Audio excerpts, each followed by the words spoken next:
Okay, this is part two of similarity of triangles and AA similarity. Well, remember what we covered yesterday or in the previous topic is that triangles can be similar by establishing angle, angle, angle, side, side, side.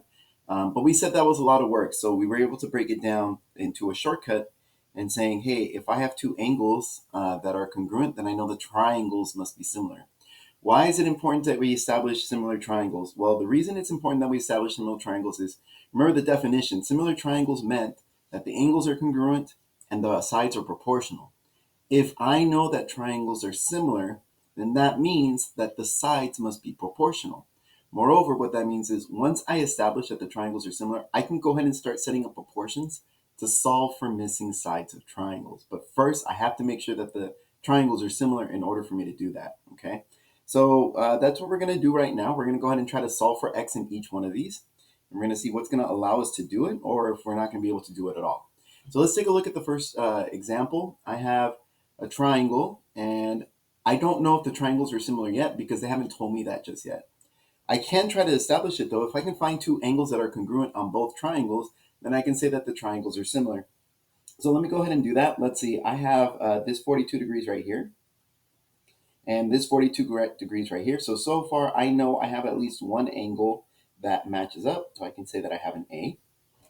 And then the next thing I'm going to do is I'm going to look for another angle, but they don't give me it. But hopefully we've had enough practice with these bow tie problems that we realize, oh, well, even though they didn't tell me, I know that I have vertical angles right here.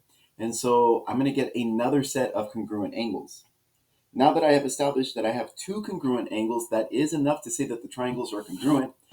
Just to get some practice on how to do this, let's go ahead and name these triangles. I'm going to start with the green. Sorry, that's not what I meant to do. I'm going to start with the green. I'm going to go over to the blank and then go to the pink. So I'm going to say triangle ABC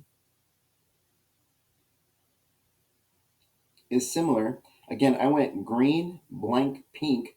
On the other triangle, I need to do the same thing. So I need to start at green, which is going to be E, go to blank, which is D, and then go to pink. I'm going to say triangle EDC. Now that I know those triangles are similar, then I know the proportions are, I'm sorry, that the sides are proportional. I just got to match up the correct sides. So let's see, I'm going to go ahead and match up the green side with the pink side. Okay, that's going to be 22 over 12. Green to pink, that's going to be 22 over 12. On my other triangle, I need to do the same thing. I need to match up my green side, x, to the pink side, 3. So I'm going to write x over 3. Remember, the first way that you set up your proportion doesn't matter as long as you stay consistent somehow, okay? Now that I have this, I'm going to go ahead and cross multiply. This is going to be 12 times x, which is 12x. This is going to be 22 times 3, which is 66. I'm going to divide both sides by 12. I get x is equal to 5.5. And again, I was able to set up that proportion because I was able to figure out that the triangles were similar. Therefore, the sides must be proportional. Okay, and you just set up the correct sides. That's going to be part of the problem too, is matching up those sides. Okay. Alternatively, if you didn't like that, like how did I know to put the 22 matching up with the x or whatever? Remember, once you have your triangles established here, you see how that 22 was AB. Well, AB, the first two letters, must be ED, the first two letters. And that's another way that you could have done it. So that way you don't have to think as hard, right? Like what matches up with what. All right. All right. Let's go ahead and take a look at the next one. On the next one, I want to do the same thing. I have these sides. I want to try to set up proportions, but I can't do that unless I know that the triangles are similar. There is actually a couple of different ways we can do this one, but I'm gonna try one way first. The first thing I notice is I have parallel lines. And if you remember, whenever you have parallel lines, you try to look for letters. All right. There's a couple of letters. Now, if you try to make a Z, like that's not gonna work too well, right? Like it doesn't really match up. However, it looks like I do have some F's using the parallel lines. Notice I'm using this parallel line and I'm using that parallel line. So let me go ahead and start making my F's. Sorry about that. I'm going to start making my F's. The first F is going this way. And since it's going this way, then that means I catch this angle and this angle. So I know that those angles are congruent. That little triangle on the inside has this angle. And then the big triangle on the outside has this angle. So we say that these are embedded triangles. I can make another F. It's just going to go the other way. The other F is going backwards and upside down, like this. That means this angle must match up with this angle. Now, if I look at my little triangle here, I have the pink and the green angle. And if I look at this big triangle here, I also have the pink and the green angle. There's no letters here, and so I can't really say what triangles are similar, but I do know that the triangles are similar. But I can't really match them up with letters. So triangles are similar. Since the triangles are similar, I can go ahead and set up proportions, okay? So let's go ahead and match up the side. If I go pink-green, that's X. That's going to match up with pink-green, which is 50. So I'm going to go ahead and match up pink-green to pink-green. That's going to be X over 50 equals. Here's where it gets confusing, okay? On the right side, I'm just going to go the green side is 12. That's going to match up with this big side over here. So let me do the small side is 12. I'm going small to big in this case, guys. Small side is 12. The big side is not 8. I mean, that just doesn't make sense for the big side to be 8 if I said the small side was 12. The big side is all of this put together, which should be 12 and 8 put together, which should be 20.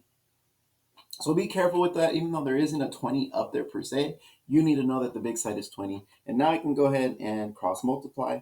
I'm going to get 12 times 50, which I believe is 600. Let me just go ahead and check really quick. Yep, that's 600. Is equal to, and then cross multiply the other way, that's going to be 20x. Divide both sides by 20. I showed you guys how to do this the other day. Hopefully you remember. These zeros cancel each other out. Now it's just 60 divided by 2, which is 30. And we're done with that one. All right, moving on to the next one. Just in case I didn't show you, which I don't think I did, this is going to be your notes for today. It's going to be like this. You can pause the video if you want and copy that down. I'm going to assume you already did that. We're just going to go ahead. This problem was much easier. They gave me the angles, so we're just going to go ahead and say this one matches up with this one, and this one matches up with this one. So what do I have? I have an angle here. I have an angle here. Those triangles are similar, my AA similarity. So I can go ahead and say, let's see, I'm going to go from blank to green to pink. That's going to be QRS. Triangle, QRS, is similar to triangle. Blank green to pink, that would be S to T to U. Triangle, STU. Now that I know that the triangles are similar, I can say that it must be proportional. Since they are proportional, I can start matching up sides. So I'm going to go small to big in this case. I'm going to say small side, this one, matches up with this small side, this one. If you weren't really sure about that, remember our lettering, this said QR.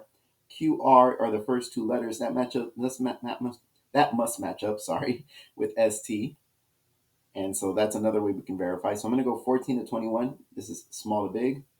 Is equal to, same thing, I'm going to go small to big. So I'm going to say green pink to green pink, which is X over 60. Cross multiply, you get 21x is equal to 14 times 60. Ooh, 14 times 60, that's a big number. That's going to be 840. Divide both sides by 21. And I believe that answer is 40, but let me just check. Yep, that is correct. All right, two more examples and we're done with the notes for today. I'm going to go ahead and start looking at these ones and see if I can match up any angles. The first thing I notice is I would love to say this problem is just like this one, except I don't have parallel lines. And if I don't have parallel lines, I can't make those F's like I want to. You can only make letters if you have parallel lines. So that doesn't work. If you look at this little triangle, you can notice that I have this angle here. And if I have this big triangle, you can notice that I have that same angle here. So I can say this angle is equal to itself for the big triangle, right? It's the same angle on both triangles. Ladies and gentlemen, that is reflexive property for angles. That's something we really haven't done, okay? Or again, the pink angle on the little triangle is equal to the pink angle on the big triangle. So I do get an angle out of this. The problem is I don't get another angle. That's it. That's as far as I can go. So are these triangles similar? I don't know. There's not enough information. And if there's not enough information, I can't start to make proportions because I don't know if the triangles are similar. So in this type of problem, I'm going to say not enough info. I cannot solve for x because I don't know if I can set up a good proportion and have it be legal. So we're done with that problem. And we're going to move on to the last one. Ooh, first thing I see is parallel lines. Parallel lines means I should try to make letters. So let's see. I'm going to go ahead and try to make parallel lines. Like, I'm sorry, letters with parallel lines. I see a Z. There's actually a couple of different ways you can do this problem. I'm going to do a mix of the two. So I see a Z right here. Let me try that again, guys. I didn't like that Z. I'm going to go only halfway. So here's my Z.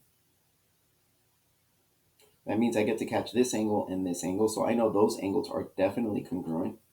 I could, if I wanted to, make another Z, and then that's how you get your two angles, right? You can definitely do that. I'm not going to do that. I'm going to just, try different ways. I see a bow tie, so I know I get these angles as well, right? So doesn't matter. That gives me another angle because of vertical angles. Doesn't matter which way you roll with, as long as you understand what's going on. The reason why I decided to do this, I think it's going to be a little bit easier to see which sides match up with which ones. All right, so let's look at this proportion. This triangle kind of flips on itself, and it's hard for certain students to see it. So let's see if I can convince you which sides match up with which ones. A lot of students are going to say, hey, the 10 matches up with the 24. Some students are going to say, no, no, no, the 10 matches up with the P. And honestly, guys, sometimes the first half is going to be right. Sometimes the second half is going to be right. It just depends where your markings are at. So be careful with problems like this. It's very easy to confuse them. Go off the markings. So what I mean by that is if I'm going to go small to big, right? I'm going to compare it that way from small to big. Then the small side went, you see this side right here? It went from pink to green. That was 12. I need on the other triangle to also match it up with pink to green. So in this case, this 12 is going to match up with this 24 because they're both going pink to green. Okay? So I'm going to say 12 is to 24 as. On the other side, you see this 10? It went from blank to pink. Then on the other side, I got to match it up blank to pink. That would be this to this. So the 10 is going to match up with the P. And again, guys, it's going to change. It just depends on where those markings are at. Be super careful on this problem. You know what? I just realized I probably should have written this over here. Look at all this space I have over here. Sorry. If you want to do it down there, you can. It's just there's obviously way more space over here. So let me go ahead and cross multiply these. It's going to be 24 times 10, which is 240, is equal to 12 times P, which is 12P. We're going to go ahead and divide both sides by 12. These are going to cancel. One of those things where you should be able to do this in your head. We're going to ignore that 0 for right now. I know 24 divided by 12 is 2, but when I bring the 0 back, it's going to turn it into a 20. All right, that's all the notes we have for today. As always, if you have any questions, please feel free to ask.